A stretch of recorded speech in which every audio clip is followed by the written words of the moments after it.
오늘 우리에게 주신 언약의 말씀 같이 보시겠습니다. 요한복음 8장 1절에서 11절까지 말씀 우리에게 주셨습니다. 한 주간 동안 우리 삶을 속에 성취될 언약의 말씀 요한복음 8장 1절에서 11절까지 말씀을 제가 봉독해 드리도록 하겠습니다. 예수는 감난산으로 가시다. 아침에 다시 성전으로 들어오시니 백성이 다 나오는지라 앉으사 저희를 가르치시더니 서기관들과 바리새인들이 가늠 중에 잡힌 여자를 끌고 와서 가운데 세우고 예수께 말하되 선생이여 이 여자가 가늠하다가 현장에서 잡혔나이다. 모세는 율법에 이러한 여자를 돌로 치라 명하였거니와 선생은 어떻게 말하겠나이까? 저희가 이렇게 말함은 고소할 조건을 얻고자 하여 예수를 시험함이로라. 예수께서 몸을 굽히사 손가락으로 땅에 쓰시니 저희가 묻기를 마지 아니하는지라. 일어나 가라사대 너희 중에 죄 없는 자가 먼저 돌로 치라 하시고 다시 몸을 굽히사 손가락으로 땅에 쓰시니 저희가 이 말씀을 듣고 양심의 가책을 받아 어른으로 시작하여 젊은이까지 하나씩 나가고 오직 예수와 그 가운데 섰는 여자만 남았더라. 예수께서 일어나사 여자 외에 아무도 없는 것을 보시고 이르시되 여자여 너를 고소하던 그들이 어디 있느냐? 너를 정죄한 자가 없느냐? 대답하되 주여 없나이다. 예수께서 가라사대 나도 너를 정죄하지 아니하노니 가서 다시는 죄를 범치 말라 하시니라. 아멘. 우리가 이번 주에 우리의 인생을 통해 성취될 언약의 말씀의 제목은요, 나도 너를 정죄하지 아니하노니 라는 예수님의 말씀을 제목으로 붙잡고 한 주간 응답 받으시게 됐습니다. 오늘도 말씀을 통해서 여러분이 응답 받으시고요, 정말로 예수님이 말씀하신 이 말이 저와 여러분의 말이 되시고 우리 현장에 꼭 필요한 그 말씀이 되시길 예수님으로 축원드립니다. 제일 중요한 것은요, 그래서 내가 복음을 아는 것도 중요하지만 복음을 누리고 계셔야 합니다. 복음 누리면 안 되시면 오늘 이 본문의 말씀을 보시고 그냥 죄 많은 사람 용서하라는 갑다 이렇게 생각을 하세요. 그 말이 아닙니다. 오늘은 저와 여러분이 정말로 복음 누리지 않으면요, 육신적인 간음보다 더 심각한 영적인 간음 속에 빠지게 되어 있다는 말입니다. 어제도 제가 뉴스를 보니까요, 미국 필라델피아, 올랜도 곳곳에 총기 사고가 또 일어났더라고요. 사람들이 많이 죽었습니다. 근데 이유를 제가 봤어요. 왜 그 사람들이 총기를 쏴서 죽였느냐? 사회에 대한 불만, 가정의 문제, 경제적인 빈곤 이렇게 써놨더라고요. 원인이 그거래요. 그게 눈에 보이는 원인이겠죠. 어제 한국 뉴스에 보니까요, 웬 목사님 사진이 뜩 올라왔어요. 웃고 있는. 근데 그 목사님 뭐 하셨느냐? 10년 동안 여자 성도님들을 성추행하신 분이에요. 그게 올라왔어요, 메인에. 그래갖고 내가 반성한다면서 그게 올라왔더라고요. 그 밑에 뭐 막 댓글 달렸는데요. 야, 어떻게 저런 목사가 있냐부터 시작해서 별의별 얘기가 다 써있더라고요. 그분이 중국 동포 선교회 목사랍니다. 그러니까 10년 동안 이제 그걸 하시면서 하여튼 별의별 일을 다 하셨더라고요. 사람들이 왜 그랬을까에 대해서 이렇게 쭉 써놨어요. 원래 목사들은 다 그렇다 이런 분도 계시고. 정말 그러겠습니까?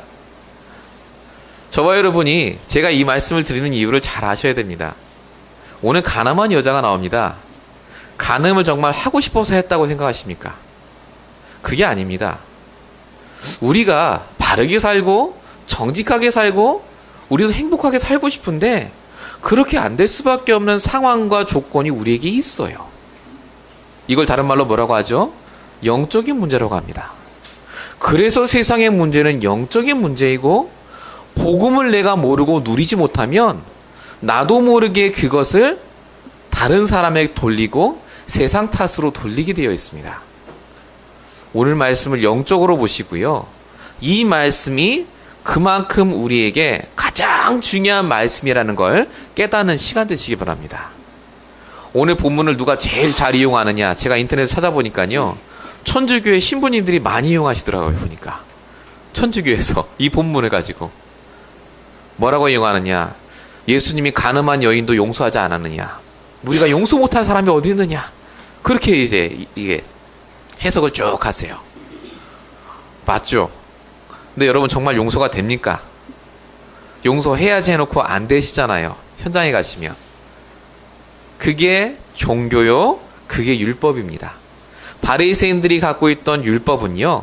그래서 사람을 살리는 종교 복음이 아니라 사람을 죽이고 정죄하고 어느새 내 영적인 상태까지 죽이는 그런 종교를 갖고 있던 사람들이었습니다. 그래서 첫 번째가요. 율법의 목적입니다. 예수님이 이 가늠한 여자를 용서해 주신 이유가 뭐냐? 율법에 대해서 알려주시려고 하신 거예요. 율법의 목적. 하나님께서는요, 율법을 주셨는데 지키라고 주신 게 아닙니다. 처음부터 하나님은 복음을 주셨어요. 창세기 1장 2절 흑암 혼돈 공허 속에 창세기 1장 3절에 빛이 있으라고 하셨습니다. 이건 태양빛이 아닙니다. 생명의 빛, 구원의 빛. 창세기 3장에 보니까요, 완전히 멸망 속에 빠집니다. 먹지 말라고 한 선악과를 따먹는 그 순간 인간이 모든 것이 죄악 속에 망하게 됐습니다. 그때 창세기 3장 15절 여인의 후손 메시아 그리스도의 복음을 주셨습니다. 창세기 6장 네피림이죠. 그들이 영원히 육신이 된다. 하나님 명령 어기고 열심히 자기 중심으로 살아가다 보니까 육신 속에 파묻혀서 죽게 됐는데 창세기 6장 14절 너는 방주를 만들라. 방주 대신 그리스도를 복음으로 주셨습니다. 창세기 11장 4절 우리가 우리 이름을 온 지면에 내고 흩어짐을 면하자. 성공이죠. 내가 성공할 수 있고 내 방법이면 괜찮고 나는 경건하고 훌륭하고, 근데 하나님께서 그걸 다 흩으신 다음에 창세기 12장 1절 아브라함을 부르십니다. 너는 본토 친척 아비 집을 떠나라고요. 네가 하는 성공이 아니라 다 떠나서 내가 너에게 지시한 그것을 네 성공으로 붙잡아라. 여러분, 성경은요, 구약 시대부터 처음부터 율법을 주시고 그 율법을 통해 복음을 깨닫게 하십니다. 왜 하나님이 자꾸 문제부터 주실까요? 복음 깨달으라고요. 왜 여러분에게 하나님 문제 주실까요? 그 문제 아니면 오직 그리스도의 복음 못 깨닫기 때문에 그렇습니다. 그래서 구약 성경 전체가 복음을 계속해서 말합니다.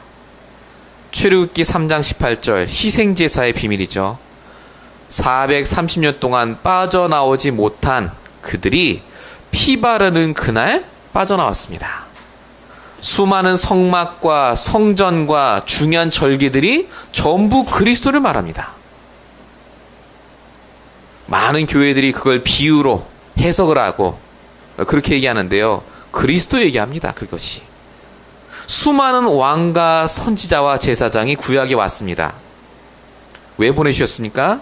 그 사람들이 와서 잠시 인생의 문제가 해결되고 잠시 나라의 문제가 해결됐지만 영원히 그 문제가 해결되지 않았습니다. 그래서 예수님이 오실 수밖에 없는 거예요. 영원한 왕, 선지자, 제사장 되신 그리스도가 와야 내 인생의 문제가 계속 해결됩니다. 그래서 구약은 율법의 책이 아니라 복음의 책입니다.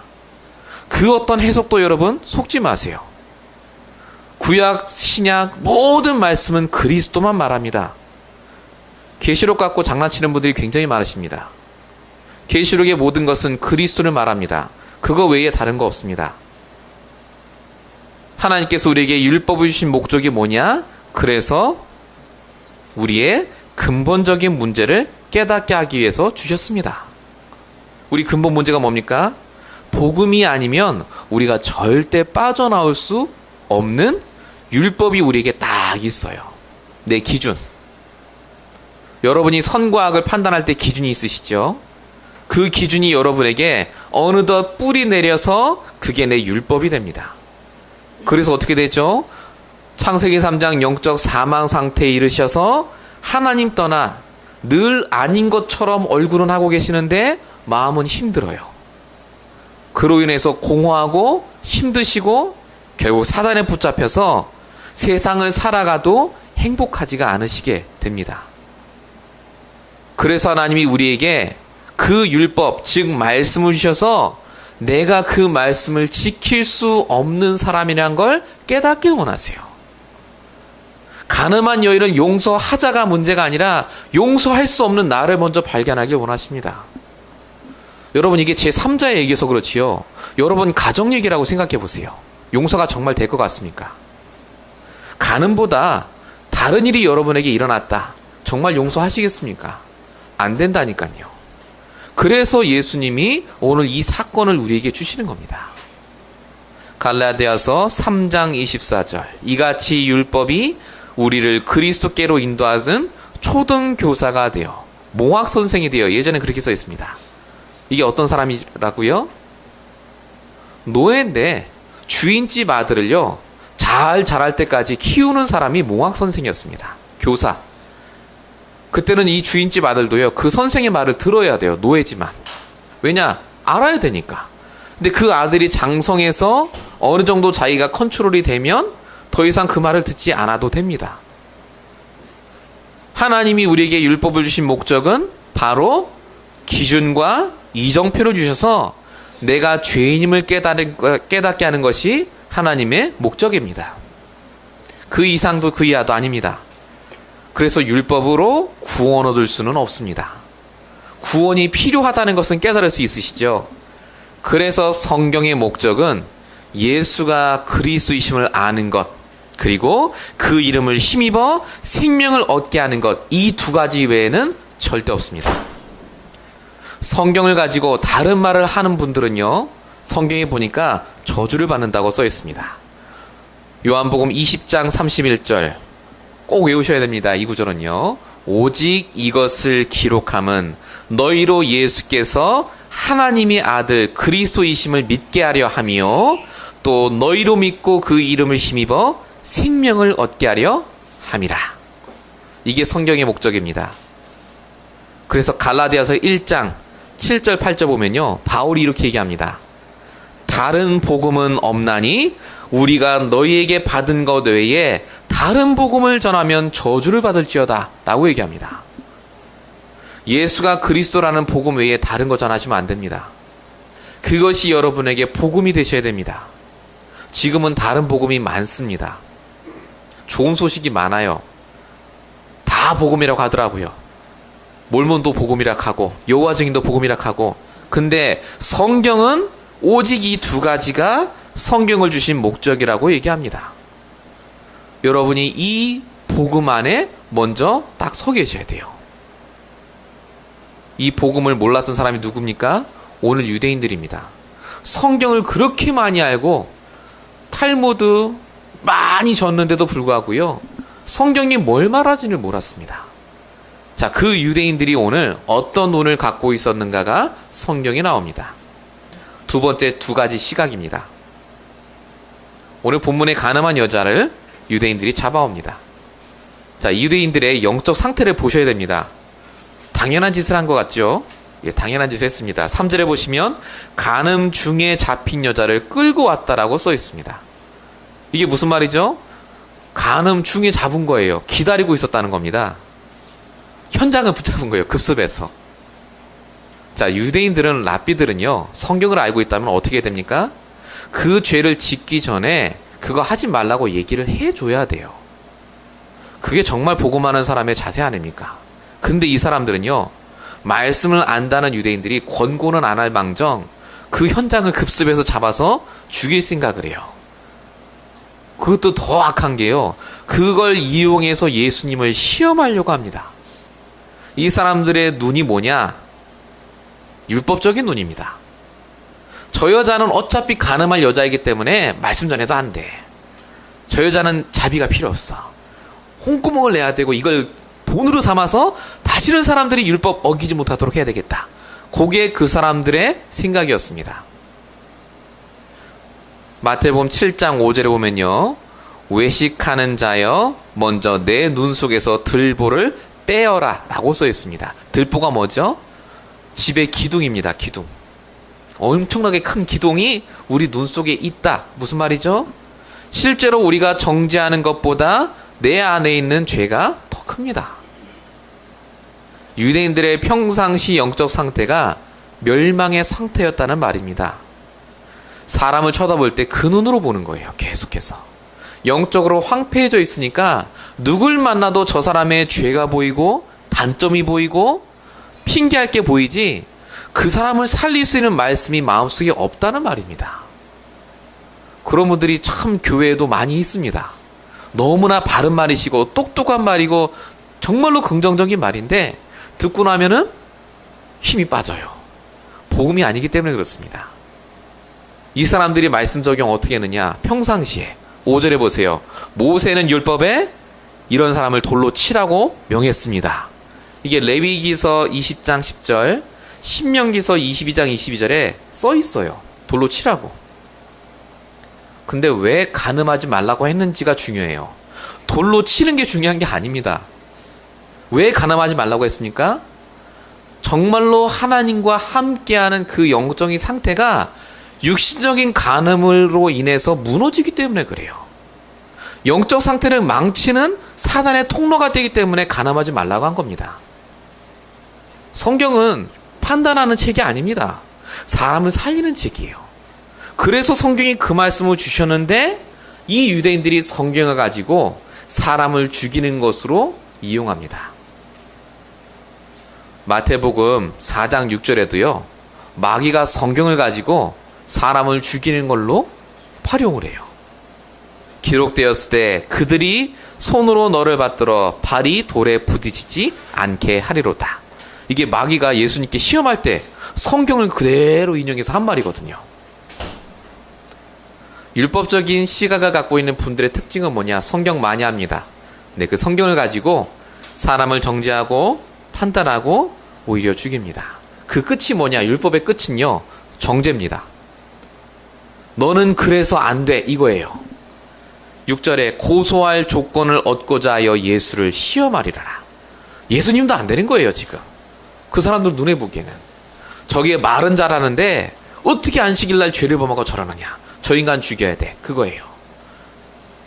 이 유대인들이 왜 시험했을까요? 예수님이 만약에 간음한 여자를 용서해 주라고 하면 율법을 어기는 거예요. 만약에 예수님이 간음한 여자 죽여야 돼. 그러면 로마 법에 저촉이 됩니다. 그러니까 둘 다 해도 안 되는 말이에요. 딜레마죠. 그때 예수님이 하신 행위가 있습니다. 그게 6절에 써 있어요. 그리고 8절에. 예수님이 어떻게 하셨죠? 아무 말씀 안 하시고 몸을 굽히사 손가락으로 땅에 쓰셨다고 써 있습니다. 자, 이제 예수님의 시각이 나옵니다. 간음한 여자가 앞에 있습니다. 예수님이 어떻게 하셨습니까? 쓰셨어요. 뭘 쓰셨는가는 성경에 안 나옵니다. 네, 여러분 뭐 인터넷 찾아보시면 아시겠지만요. 별의별 얘기가 다 나와요. 그때 쓰실 때 유대인들이 죄목을 썼다. 이런 사람도 있고요. 쓰실 때 율법에 써있는 간음하면 이렇게 죽는 거 그런 거 쓴 사람도 있고 별의별 얘기가 다 나옵니다. 심지어 어떤 목사님은 제가 찾아보니까 손가락에 꽂히셔갖고 성경에 하나님의 손가락이 나와서 뭐 율법책을 쓰고 뭐 그 얘기 막 써놨더라고요. 근데 그 얘기가 아닙니다. 그 얘기가 아니에요. 예수님이 손가락으로 쓰셨다는 말은요. 논쟁하지 않았단 말입니다. 그 사람들의 시각으로는요. 그 사람 살릴 수가 없어요. 중요한 건 뭘 썼느냐가 아니라 유대인들과 논쟁하지 않고 오히려 그것을 통해서 하나님이 말씀을 그들에게 전하고자 원하시는 중요한 시간표가 됐습니다.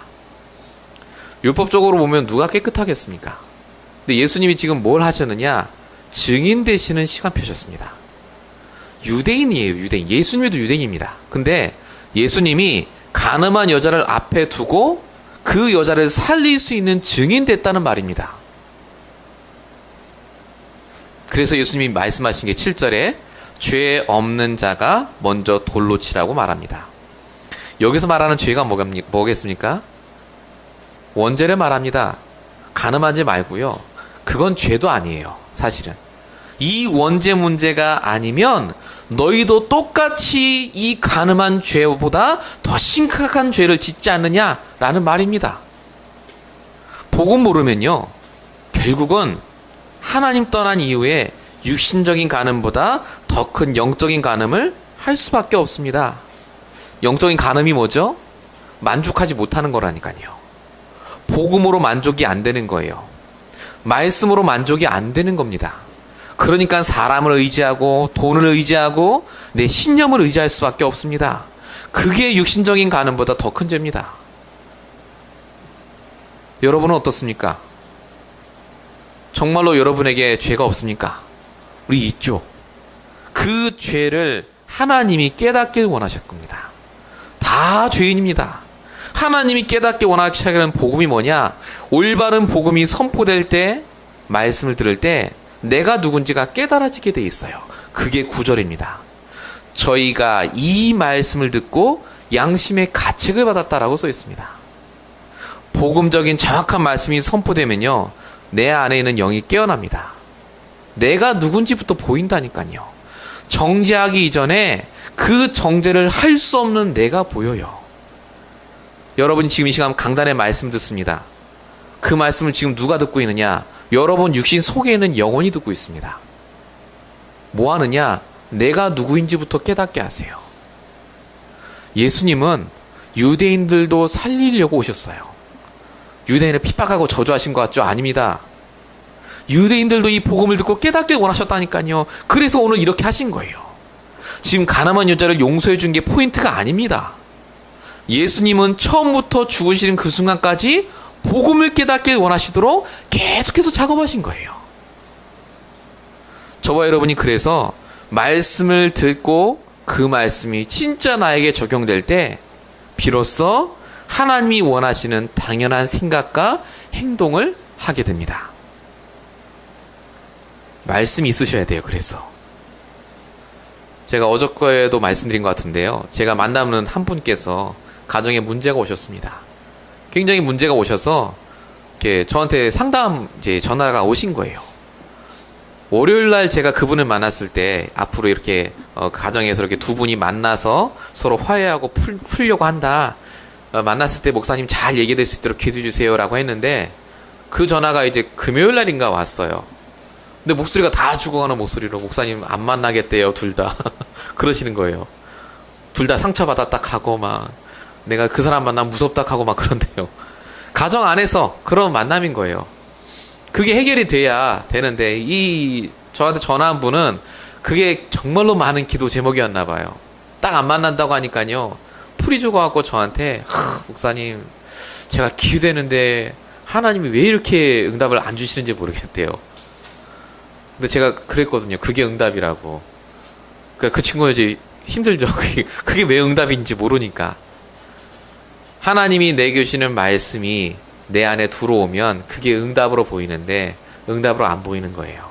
힘이 없으니까. 그러니까 어떻게 하느냐? 딱 정죄해요. 아, 이건 그 사람 잘못이래요. 아니, 만나면 되는데 왜 안 만나는지 모르겠대요. 아이, 우리 이 사람은 왜 안 만나는지 모르겠대요. 그러니까 두 분을 놓고요, 얘기를 하는데 정확하게 판단해서 얘기하는데 사실 그 속에는 살리는 말이 하나도 없어요. 저와 여러분이 오늘 말씀이 정말로 적용이 되시려면요, 그래서 말씀이 내 안에 들어오셔야 됩니다. 자, 오늘 가늠한 여자, 이 여자를 통해서 그러면 예수님이 하시고자 하는 말이 뭡니까? 세계복음화의 비밀입니다. 세 번째, 하나님께서는요, 원색 복음이 선포되길 원하십니다. 그 선포돼야 될 현장이 보이길 원하세요. 그 현장이 어디죠? 가늠한 여자가 있는 그 현장. 얼마나 그 현장이 힘들었으면 간음을 했겠습니까? 9절에 보니까 다 떠나고 오직 예수와 간음한 여자만 남았더라 라고 적혀있죠. 예, 다 떠나갔습니다. 원색 복음이 선포되니까 정죄하던 유대인들은 다 떠나갔어요. 왜 그렇습니까? 원색 복음이 선포되면요, 그 현장에 있던 흑암이 떠나가요. 그리고 그 현장에 하나님이 준비한 사람만 남습니다. 저와 여러분이 정말로 복음을 듣고 복음을 선포해야 될 현장이 있다면요, 그 현장에서 하나님은 저와 여러분을 통해서 정죄하지 않고 복음을 누리길 원하세요. 지금 여러분의 현장이 원색 복음이 선포돼야 될 현장입니다. 가늠한 여인이 옆집에 있다니까요. 그런 사람이 여러분의 커스터머입니다. 육신적으로 가늠만 안 했을 뿐이지요, 상태는 똑같아요. 조금 더 깊게 말씀드려 보겠습니다. 그런 상태가 나에게 있을 수 있습니다. 내가 나를 정죄해요. 나는 안 돼. 내가 내 가정을 정죄할 수도 있습니다. 왜 그렇지? 내가 내 지금 현 시간표를 정죄할 수도 있습니다. 요즘 따라 너무 힘들다. 원색 복음이 선포되어야 될 현장이요, 시간표입니다. 그래야 여러분이 해방됩니다. 그 생각에서. 로마서 6장 18절. 죄로부터 해방되어 의에게 종이 되었노라. 로마서 8장 2절. 그리스도 예수 안에는 생명의 성령의 법이 죄와 사망의 법에서 너를 해방하였으랴. 죄와 사망의 법이 우리를 붙잡고 있으면 우리는요, 날마다 그 속에서 죽을 수밖에 없습니다. 여러분 현장을 살리시기 바랍니다. 원색 복음이 선포되어야 될 그 현장에서 여러분이 진짜 복음적인 방법으로 여러분의 문제를 끝내셔야 돼요. 11절에 보십시오. 나도 너를 정죄하지 아니하노니 가서 다시는 죄를 범하지 말라. 왜 정죄하지 않으신다고 하셨죠? 예수님이 그 여인에게 구원의 길을 주셨습니다. 구원받은 사람은 정죄당할 이유가 없습니다. 정죄할 사람도 아닙니다. 로마서 8장 1절. 그러므로 이제 그리스도 예수 안에 있는 자에게는 결코 정죄함이 없나니. 정죄함이 없습니다. 사람에 대한 방법은 정죄가 아니라 살리는 겁니다. 그래서 여러분이요, 말씀 붙잡으시고 여러분을 먼저 살리시고 여러분 현장에 오는 사람들을 살리시기 바랍니다. 요한복음 6장 39절. 나를 보내신 이의 뜻은 내게 주신 자 중에 내가 하나도 잃어버리지 아니하고 마지막 날에 다시 살리는 이것이니라. 여러분에게 주신 그 사람을요, 한 명도 잃어버리지 마시고 살리세요. 그게 하나님이 여러분에게 주신 복음의 목적입니다. 정말 살리셔야 됩니다. 포기하지 마세요. 왜냐? 하나님도 아직 포기 안 하셨어요. 그 사람이 이 복음으로 답을 얻고 이 복음으로 들어올 때까지 여러분이 그래서 정말로 집중하시고 살리시기 바랍니다. 가늠한 여인이 여러분 가정에 있습니다. 그런 상태에 있는 사람이 분명히 나의 주변에 있어요. 그래서 하나님이 오늘 이 말씀을 주신 겁니다. 더 중요한 게 있습니다. 예수님이 가늠한 여자를 찾은 이유가 있어요. 우연하게 유대인들이 끌고 온 것 같죠? 아닙니다. 하나님이 그 사건을 허락하셨어요. 왜냐? 그 여자가 숨겨진 제자이기 때문에 그렇습니다. 가늠한 여자가 그 후에 어떻게 됐겠습니까? 성경에는 안 나옵니다. 근데 분명히 예수님께 지금 생명을 구원받았어요. 그럼 그 여자가 어떻게 됐겠습니까? 분명히 증인 됐겠죠. 그리스도의 증인. 우리는 가늠한 여자는 제자가 아니라고 생각합니다. 얼마나 저 사람이 타락했으면 저렇게 됐을까라고 판단하고 끝이지, 이 사람이 하나님이 준비한 제자라는 생각을 안 할 때가 많습니다. 근데 반드시 하나님이 나와 만나게 한 사람은요, 그 중에 제자가 준비되어 있습니다. 빌레몬서 1장 10절 보면요, 갇힌 중에서 낳은 아들 오네시모를 위하여 내게 간구한다 라고 써 있습니다. 여러분, 오네시모라는 사람은요, 노예입니다. 노예인데 주인인 빌레몬을 속이고 도둑질하고 이렇게 했나 봐요. 그래서 도망가다가 잡혀서 감옥에 들어갔어요. 그 노예가 죽어야 되거든요. 근데 그 감옥에서 누굴 만나느냐? 바울을 만났어요. 이 바울 목사를 만나서 노예 오네시모가 복음을 듣고요, 살아나갔어요. 그래서 나중에 어떻게 됐죠? 이 사람이 목사님이 됩니다. 그 교회에 누가 성도로 왔느냐? 주인 빌레몬이 왔다니까요. 오네시모가 노예였을 때는요, 아무것도 아니에요. 도둑질하고 살인하고 감옥에 갇힌 자라. 근데 그 감옥에 제자가 숨겨져 있었습니다. 바울은 그게 보인 거예요. 그 가늠한 여인 같은 오네시모도 복음은 살릴 수 있다. 이 사람이 제자가 맞다면 복음이면 된다는 확신 가지고 복음 전한 겁니다. 여호수아 2장 9절에 보면요, 이런 얘기를 하는 사람이 나옵니다. 여호와께서 이 땅을 너희에게 주신 줄을 내가 아노라. 이 말을 누가 했을까요? 여호수아가 한 게 아닙니다. 기생 라합이 했습니다. 기생, 프로스티튜트입니다. 창녀예요, 창녀. 경건한 여자 아닙니다. 근데 그 여자가 여호수아가 보낸 정탐꾼에게 요 말을 해요. 곧 무너질 여리고 성 안에도 제자가 있습니다. 여러분이 보시기에 아닌 것 같은 그 현장, 그 사람이 복음이 들어가면요, 제자로 바뀔 수 있다니까요. 복음은 차별이 없습니다. 이 복음은 누구든 살릴 수 있습니다. 용서의 기준이 아닙니다. 용서를 넘어서는 거예요. 복음은 그 사람을 용서할 뿐만 아니라 여러분과 함께 그 현장을 살릴 동역자의 축복을 허락하실 수도 있습니다. 그 사람이 여러분 가족 중에 있다니까요. 제자가 있어요. 여러분 직장 중에 있습니다. 한 사람도 이러지 마시고 그 하나님의 역사를 찾으시기 바랍니다. 그 한 사람만 여러분 곁에 있으면요, 사람이 나중에 복음 듣고 나면요, 생각이 나요. 그때가 제가 그 중에 한 명이었어요. 제가 2001년도에 뉴욕에 갔다가 워싱턴 DC로 가서 한 3년을 살았습니다. 그때 제가 다닌 교회가 워싱턴 임마누엘 교회였어요. 그때 저의 상태를 말씀드리면 진짜로 나쁜 상태였어요. 머리 노랗게 하고 청바지 찢어진 거 입고 다니고 교회 주차장에서 라디오를 크게 틀고요. 그 팝음악 같은 거 힘들어 죽겠다고 제가 그랬거든요. 그때 저를 교사를 시켰어요. 주일학교 교사. 그 교회에서 제가 아무것도 안 하고 있어요. 청년이 주일학교 교사라고 하라고.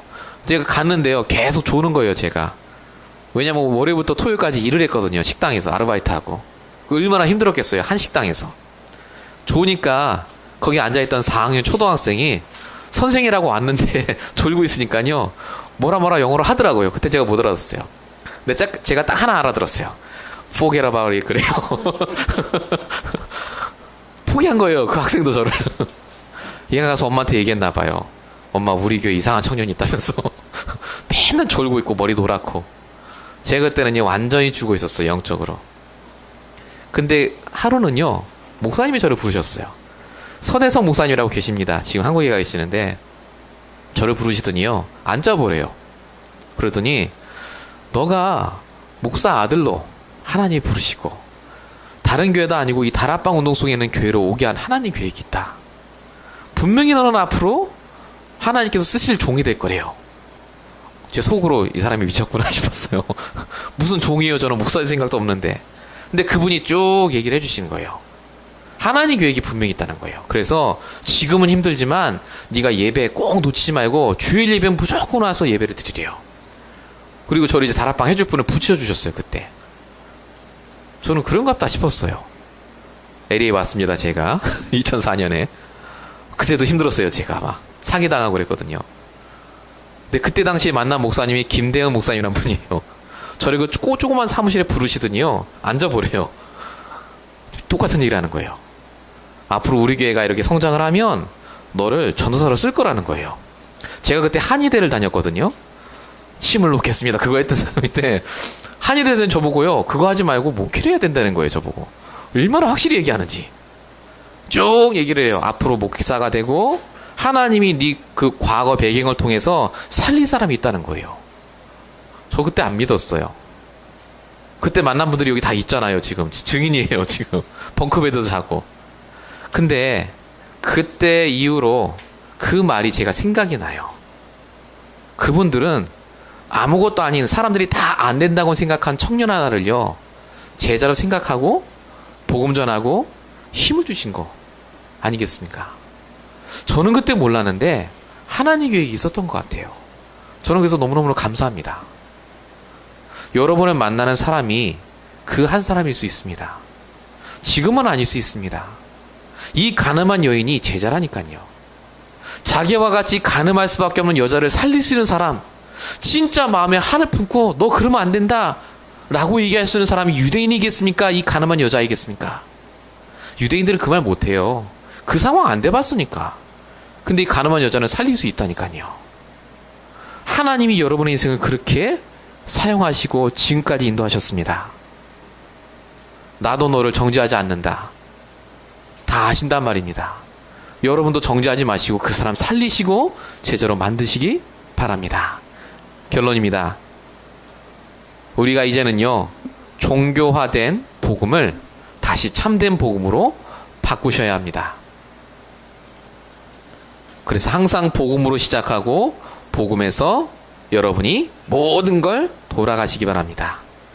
저와 여러분은 가늠한 여자보다 더 깨끗하지 않습니다. 도덕적으로 절대로 더 좋지 않다는 걸 알고 계셔야 돼요. 우리 마음으로 행하는 죄가 더 크기 때문에 그렇습니다. 하나님 보시기엔 다 똑같아요. 그래서 복음으로 항상 돌아가셔야 됩니다. 내가 복음 위에 서면 나는 그 사람과 똑같은 사람일 뿐만 아니라 한 가지 더, 내가 복음 가진 자라는 걸 깨닫게 하십니다. 그 사람을 살릴 수 있는 사람은 나밖에 없어요. 두 번째, 복음으로 그래서 먼저 나를 살리셔야 주위의 사람을 살리실 수 있습니다. 황폐한 나의 영적 상태를 바꾸셔야 돼요. 그래서 말씀 들으셔야 됩니다. 일주일에 한 번이라도 정말로 말씀 운동하는 장소에 오셔야 하고 여러분이 그 응답을 누리셔야 됩니다. 그것 때문에 오늘의 축복을 하나님이 우리에게 주셨습니다. 정말 말씀드립니다. 오늘의 말씀이 없으면 반드시 나는 율법으로 사람 정죄합니다. 오늘의 말씀이 없으면 나는 문제 오면요 절대 못 넘어가요. 그거 화가 나고 막 짜증이 나고 말씀이 없으면요 무너지게 돼 있어요. 그래서 복음으로 돌아가시고 복음으로 나를 살리시기 바랍니다. 그러면 세 번째로 그때 하나님이 내게 사람 살리는 전도자의 축복을 허락하십니다. 여러분, 전도자의 축복이란 말은요 전도 많이 하란 말이 아닙니다. 가늠한 여인이 죽다 살아났잖아요. 어떻게 헌신했겠습니까? 아마 예수님이 물 달락 하면은 정말로 이제 제일 좋은 물을 드렸을 거예요. 그쵸? 헌신이에요, 헌신. 최고의 헌신은 뭡니까? 그 사람에게 복음을 전하는 게 최고의 헌신입니다. 내가 받은 구원이 감사하고 진짜 은혜가 되면요 왜 복음 전하는 게 힘듭니까? 이 정확한 복음 내 부모에게 말하는 게 왜 힘들겠냐고요. 여러분이 정말로 죽었다가 살아난 이 응답 속에 있을 때 하나님은 우리에게 최고의 헌신할 수 있는 교회당, 최고의 헌신할 수 있는 경제, 최고의 헌신할 수 있는 사람도 붙여줄 줄로 믿습니다. 저는 분명히 기도하고 믿고 있는 게 있습니다. 제가 요즘 자꾸 드는 생각이 그거예요. 우리 교회가 부흥이 되고 교회당에 생기는 게 중요한 게 아니라 상태가 먼저 받게 된다. 누굴 만나도 복음만 말하시는 상태. 제가 말씀드렸잖아요. 저는 미국에 와서 제가 아는 분들 만나 뵀는데 단 한 명도 저한테 복음적인 얘기, 오늘의 말씀 얘기한 적이 없다니까요. 다 입만 여시면 지금 힘든 거, 교회에서 상처받은 거, 사람 때문에 힘든 거 얘기하지 복음 얘기 안 하시더라고요. 정말로 저와 여러분은요 누구를 만나든지 간에 복음 얘기하시고 그 사람 살리는 말을 하시는 그 증인 되시길 예수로 축원드립니다. 이 축복을 한 주간 동안 누리시고 응답 받으시길 축원드립니다. 우리 시간에 말씀 붙잡고요 우리 1분간만 잠시 기도하겠습니다. 정말로 이 시간 말씀 주신 그대로 역사해달라고 합심을 함께 기도하겠습니다.